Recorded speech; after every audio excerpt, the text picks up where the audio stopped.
Dan sekarang tempatnya itu berada di Gakona. Gakona itu Amerika Serikat, tidak jauh dari Alaska. Namun ini menjadi proyek Amerika yang sebetulnya bukan Amerika saja, tapi ini menjadi proyek Illuminati. Ya, ini sebagai contoh saja Pak sekalian yang pernah boleh lihat. Ini pernah terjadi di Bandung, namun ini gagal karena faktor alam yang tidak mendukung, sehingga di Bandung ini tidak sukses. Awalnya mereka ingin menciptakan crash of massive, ya maksudnya kehancuran total di infrastruktur kota Bandung. Namun ini gagal mereka lakukan, sehingga pecah ke arah Lembang, dan itu mengakibatkan adanya kehancuran infrastruktur di arah Lembang.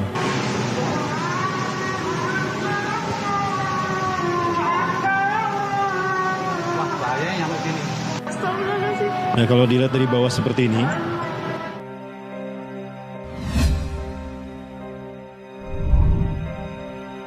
tentang HARP. Jadi ada satu program yang saat ini cukup gila dijalankan oleh Zionis Yahudi, yaitu program Reduction of Population, mengurangi populasi manusia. Reduksi itu mengurangi jumlah populasi manusia. Ini berangkat dari keyakinan Yahudi bahwa hanya merekalah yang layak tinggal di muka bumi. Ya, jadi Yahudi ini adalah kelompok yang menganut paham rasisme, bahwa ras mereka lah yang paling unggul. Selain dari mereka itu adalah subhuman. HARP ini singkatan dari High Frequency Active Aurora Research Project. Itu sebuah alat yang dia bisa melakukan apapun sesuai dengan kebutuhan si operator daripada alat ini. Dulu HARP ini digunakan oleh Amerika sebagai satu alat untuk menyelamatkan Amerika dari rudal Rusia, karena digunakan pada Perang Dunia Kedua, di mana alat ini berfungsi untuk menciptakan Iron Dome. Iron Dome itu adalah sebuah hologram yang kemudian apabila tersentuh oleh rudal Rusia, itu rudalnya akan meledak. Dan itu ada beberapa lapis gitu, ada lapis 1, lapis 2, lapis 3. Itu Iron Dome-nya. Nah, namun belakangan seiring dengan kemajuan sains dan teknologi, HARP ini kemudian menjadi multifungsi. Dia memiliki fungsi apapun. They can create the weather control, bisa mengontrol cuaca, bisa menciptakan cuaca ekstrim di musim yang berlawanan, bisa menciptakan gempa bumi, ya, dan juga bisa menciptakan hologram untuk memanipulasi informasi, bahkan untuk menghipnotis manusia dalam jumlah yang massal. Itu HARP. Ya, itu jadi multifungsi. Dan sekarang nanti saya perlihatkan yang dari jauh seperti apa bentuknya. Ini perbuatan HARP. Karena untuk iklim dan cuaca Bandung ini tidak memungkinkan ini terjadi secara alami. Dan gilanya ternyata ini merupakan bagian dari program PBB. Yang tadi saya sampaikan, bahwa ini merupakan bagian dari proyek PBB untuk mereduksi jumlah manusia. Pada akhirnya nanti akan mencapai 500 juta saja penduduk di muka bumi. Itu harus Yahudi semua. Nah, ini pecah. Pecahnya sampai ke Jalan Ciamplas, kemudian sampai ke Lembang. Alhamdulillahnya pecah. Saya perlihatkan yang ada di Cimahi. Seperti yang tadi, ya masih seperti yang tadi. Ini kita lihat dari jarak jauh. Kita lihat dari jarak jauh. Para mulai perhatikan betul bentuknya seperti apa.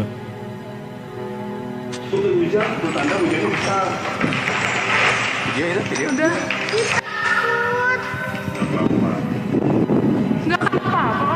Enggak Pak. Sebelah sana dan bukan di sini. Ini asap apa air? Dari laut.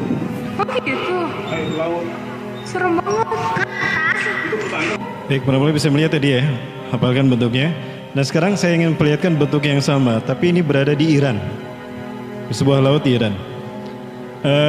Bagi kita mungkin masuk di akal jika hutan dibakar atau perumahan dibakar, masuk di akal karena ada sesuatu media yang bisa terbakar.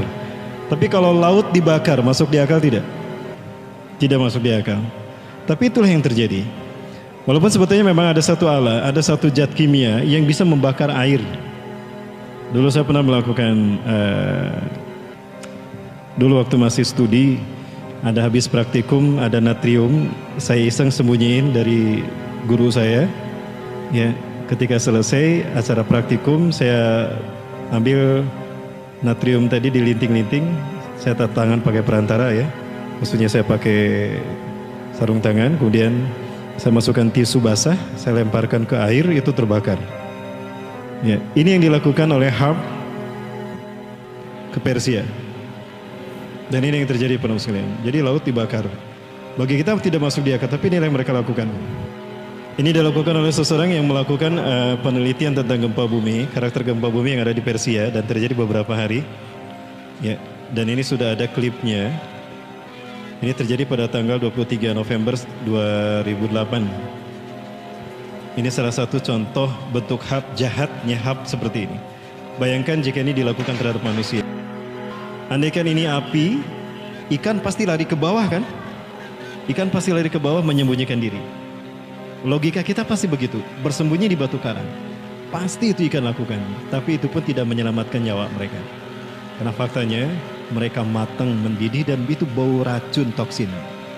Karena proses ini menembakkan zat kimia dan mempersatukan zat kimia yang ada di unsur hara oksigen kita, yang ada di udara kita. Ini jahatnya Harp. Jika masih ada di YouTube mungkin silakan penampilan bisa meneliti tentang ini. Dan ini adalah makhluk flora fauna ciptaan Allah Subhanahu wa taala ya. Dia adalah hewan yang begitu cantik, lumba-lumba yang menjadi pembuat ini indah luar biasa. Namun apa yang terjadi?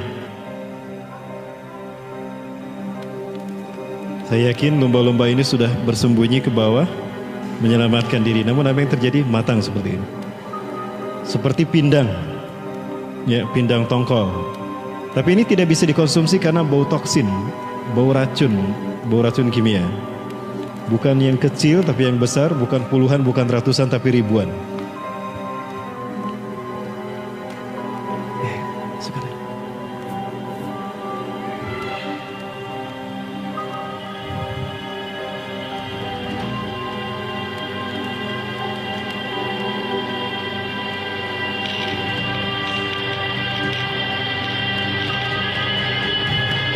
Nah, adakah PBB menghukum Amerika telah melakukan kehancuran, kerusakan pada satwa, flora dan fauna, ekosistem?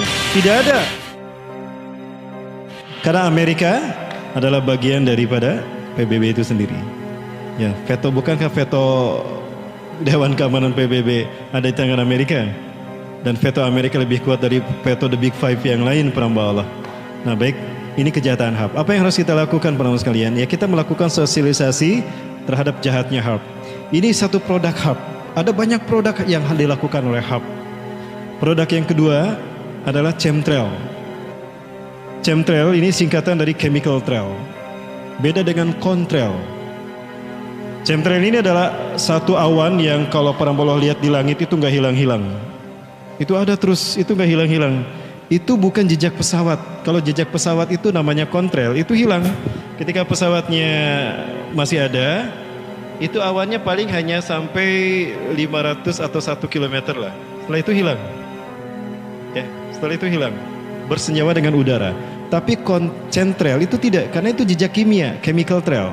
Isinya itu adalah virus dan senjata-senjata biologis yang bisa membuat penyakit endemik. Maka banyak orang masyarakat mengalami penyakit-penyakit aneh itu karena perbuatan ini, karena chemtrail. Nah, di negara di dunia itu mereka sudah protes kepada pemerintahnya. Yang belum protes di mana? Di Indonesia. Karena belum yang memahami, sedikit yang memahami tentang chemtrail. Kami pernah melakukan itu di Hussein Sastranegara, Bandara Hussein. Teman saya saat itu menggunakan menggunakan ID sebagai jurnalis. Pak, saya jurnalis, saya ingin tanya, itu jejak pesawat apa? Dan itu pesawat yang terbang mana? Rata-rata pesawat ini terbangnya jauh tidak terlihat. Nah, ini adalah senjata yang digunakan oleh Yahudi atas nama PBB untuk mengurangi jumlah populasi manusia. Ini jahat kan? Tapi ini menjadi PBB. Nah, apa yang harus kita lakukan, para sekalian? Kita melakukan edukasi dan kita menekankan penekanan, penetrasi kepada political will, pada pemerintah kita. Bahwa itu berbahaya untuk masyarakat. Walaupun saat ini untuk rejim yang sekarang tidak mungkin bisa.